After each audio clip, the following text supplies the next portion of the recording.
Story. Huh? Hey, we need help. We can't play the new Borderlands trailer because it's in 4K. It's in 4K? That's crazy. If we don't get it playing soon, this man says he'll release his herd of emergency rhinos on us. What? Oh God, they're gonna ram us all! Eureka! That's it! Download more RAM! Download more RAM? Download more RAM! You have downloaded more RAM.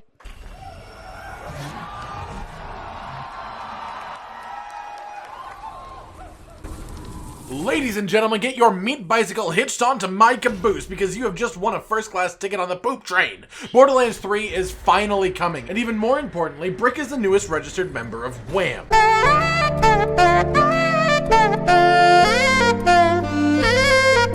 That's right, people, the big guy went brass. I mean, this big game is all gas as it comes rearing out the gate, but let's take a step to the rear.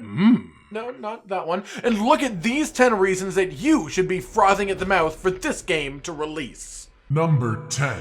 Multiple playable planets. Now, quickly before you go into hype-based overdrive, this one is only a speculation, but it is a speculation with some very strong legs under it, based on this part of the PAX announcement trailer. The environments here are varied as all hell, and if we aren't quite going to another planet, then we are both going to have to talk to Gearbox about using the plural of the word world, and we will be finding some super funky places on the good old Pandora we know and love. However, we do also know that even before the pre-sequel was released, Gearbox were working hard on the idea of other planets and the mechanics of how something like that would play out, all the way down to the unique gravity and general physics. With all of this put together, it seems incredibly likely that Borderlands 3 will have proper other planets, and that we are going to make all of them explode into a million pieces. Explosions! Number 9. 1 billion guns. Look, I know that sounds ridiculous, because it is, but this is Borderlands, and if ridiculous isn't acceptable to you, then go skin yourself a meat popsicle. Sorry, it just comes out sometimes. The last time Borderlands gave us a reasonable weapon count was way back with the first game, which touted 17.75 million different guns, which is a matter of including every single combination of parts that make up the weapons, as well as the different rarities that you can receive, and the various levels you can find the weapons, all winding up with a ludicrous amount of weapons with different statistics from each other. While this was the official number given to us by Gearbox, there is a little bit of skepticism, as some people think they included part combinations that can't exist, and then including both a level 10 and a level 11 version of the same weapon is sort of cheating, which honestly it is, you dirty, naughty little space corporation. Sorry, but the technically correct numbers for the follow-ups in the series are 2.7 million guns in Borderlands 2 and 34 million guns in the pre-sequel if you count Loonshine weapons as unique, which you should. Now, we are about to do some strange conversions, so stick with me for a moment here. Gearbox gave the official gun numbers for both the original Borderlands and Borderlands 3, meaning if we want a somewhat fair comparison, we're going to have to convert the other numbers to their formula somewhat. I'm not good at math.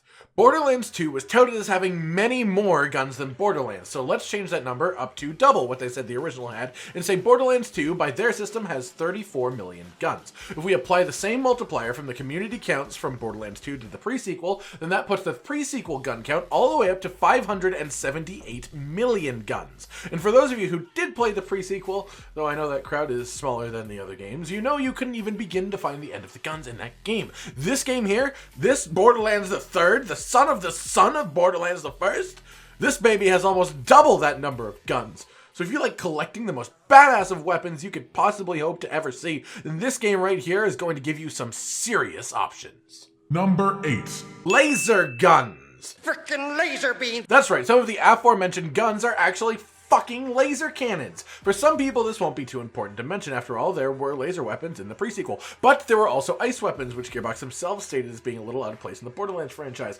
However, it would appear that Gearbox is allowing both lasers and ice into Borderlands 3. The pre-sequel was sort of the redheaded stepchild of the Borderlands family, often considered more of an expansion of Borderlands 2, and being developed with minimal input from Gearbox themselves. It has a weird spot in the hearts of many fans. The main problem with it, for me personally, was that it just didn't didn't quite feel like I was playing Borderlands. However, regardless of the general public view of the prequel, it's nice to see that Gearbox is still more than willing to play around with some of the toys that the game brought to the series. If the literal term laser gun doesn't make your copious amounts of arm hair stand on its ends, you strange Sasquatch-like creature, you need look no further than what the laser gun itself signifies: change and acceptance. This isn't going to be Borderlands 2.5, this is going to be Borderlands 3, taking to heart all of the previous series titles and moving far, far beyond anything that Gearbox or 2K have created so far for the series. Number 7. Guns with legs. Look, shut up. This is the best thing that anyone has ever done in a video game or real life ever. If you have anything negative to say about guns with legs, then you should prepare to have said legs quickly and cutely waddle up to you before you get your brain shot right out of your skull. Borderlands as a series has always been about breaking any sorts of expectations while still managing a fantastic and somehow reasonable universe around it. Guns with legs, guys. Guns with legs. Guns with legs? Number 6. The new Vault Hunters. I'm so happy! I'm so happy! You are alive! I'm so happy! Alright, so with that part out of the way, what the actual fuck? First off then, every single one of these characters both looks fantastic from a personality and visual design side of things, and an actual ability standpoint from what we've seen. However, there is one character that I want to focus on for a moment, and the reason is going to be tasty as all hell. This Siren here. Now, as a quick disclaimer, from this moment on, I will start using the leaked names for the Vault Hunters. These names are not fully confirmed, but the leak is pretty reliable. The reason I say this is if 4 months after this video comes out, one of the characters named Beelzebub, I want you to know why I look like more of an idiot than a bird flying into a glass window. Hey man, don't talk about Steve that way! To kick off then, let's have a look at Amara, the Siren, but not really, because she is a siren, but she's also a melee-focused character similar to Brick. But what makes this interesting is Gearbox essentially throwing out the whole idea of unique class identities and archetypes. It's them saying, hey, look at this, we can make characters whatever the hell we want, regardless of what we've done before. And there's something just really endearing about that. Amara's abilities all seem to focus around her holographic arms, which can at minimum activate a phase lock upon your unhappy foe, and at maximum create arm-based holograms that look to create a Dr. Octopus-like extra arm melee state, including this freeze frame in the trailer of a sick-ass ground pound move. Quick bonus nerd lore. In the Borderlands universe, it is only possible to have 6 sirens exist at one time, and with the announcements of Amara, the playable siren, and Tyrene Calypso, one of the 2 main baddies of the game, who we'll talk about more later,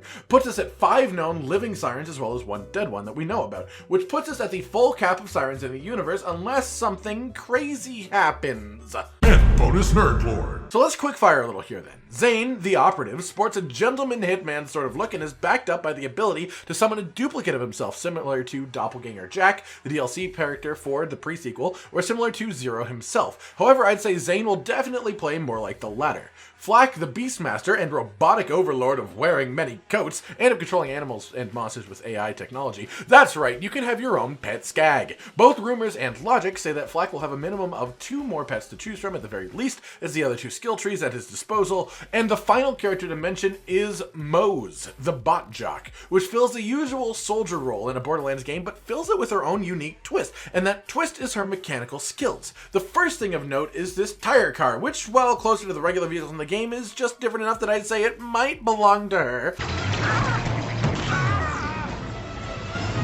But what Gearbox makes no effort to hide is her mech, which by itself is pretty cool. But past that, what does pop up for only the tiniest amount of time is this shot of Zane inside Moses' mech. Yeah, that's right, her vehicles will be usable by the other characters. I don't know about you, but that fires off about 1,000,000 signals in my head to say some crazy shit is going to go down in her skill tree. And I look forward to knowing everything about her, just as I look forward to knowing everything about everyone else here. And honestly, all I can say about this cast of characters is Explosions. Number 5. it's motherfucking Borderlands 3, motherfuckers! Number 4. The returning characters and stories left unfinished. Let's get this list going and gone. Here are all the lists of characters in the PAX trailer that we know from previous games. Little Tennis Brick, Maya, Not So Tiny, Tina, Mordecai, Rip, Bloodwing, Ellie, Sir Hammerlock, and Lady Hammerlock, Claptrap, Zero, Reese, Marcus, and only the back half of Moxie. For some reason. Now you may be asking, why did you rap that? I don't fucking know, but I did. So let's deal with that and move on. These are all characters that we have spent a crazy amount of time with in the Borderlands universe, and getting to see their story continue is awesome, rather than just having heroic characters slink into the shadows and not deal with the threat just because it's a sequel. I love it. And this time, two of the returning characters will likely be a main focus, as one of the antagonists of the game is a siren, and the other seems to be something to do with sirens. Number 3. The bad guys. These two characters here at the start of the Crazy Statue trailer, yeah, they're also these guys. Troy and Tyreen Calypso, leaders of the Children of the Vault. Tyreen sports some proper siren markings, while Troy is something very actually unusual. I talked a little bit about siren lore in the Borderlands universe earlier, but another thing to note is that to this point, all sirens have been females with blue tattoos. Troy, the male antagonist, has red tattoos that line up very similarly with the typical siren markings, aside from the color. The prevailing theory amongst the community is that somehow, due to their relationship as brother and sister, Troy and Tyreen are capable of either stealing or just straight up removing the powers of other sirens, mostly driven by Lilith in this scene crawling in front of them without her tattoos. What? When did this happen? You're joking, right? That's not funny! Also, Troy sports this massive mechanical arm that will probably somehow be super badass. So the question of Troy comes with two answers. Either there is a male equivalent to sirens that are called something else, which would make the phrase "there can only be 6 sirens" still technically correct, or the tattoos that Troy wears are simply a visual decision, potentially a way to show solidarity with his sister, which, while less cool for the lore, I do think would be a really neat way to take that relationship between the two of them. Number 2. The release time frame. Borderlands games have always come out in the September or October area. Given that Gearbox has announced the game, we can assume it'll be out at some point this year. Both of those give a lot of credence to a specific fan theory. These two shots from the trailer play right after each other. A building with a 10 on it, followed by a building with a 1 on it in the exact same font. Knowing that Gearbox is an American company, that gives us a potential release date of October 1st. Now, I know what you're saying, you pessimistic little meatbags. That's just 2 shots from the trailer. Could be completely random. And yes, it could be completely random. But knowing how much Gearbox loves hiding things in their trailers... Did you notice in the top left corner there was a blinking light? Here, loop it again. Loop it again. That's actually Morse code. And the typical Borderlands release season as well as the timing of this announcement, October 1st seems like a super reasonable guess, don't you think? Number 1. Our badass coverage. Josh and I will absolutely be covering this new Borderlands game when it comes out. As if nothing else, it is a series that I absolutely adore. The amount we cover it, however, will depend on how much of a response we get from you guys. The Borderlands games are like a second home for me, and if you'd like to have a visit to this home, just let us know. Alright everybody, these have been the 10 reasons you should jump on the Borderlands 3 hype train.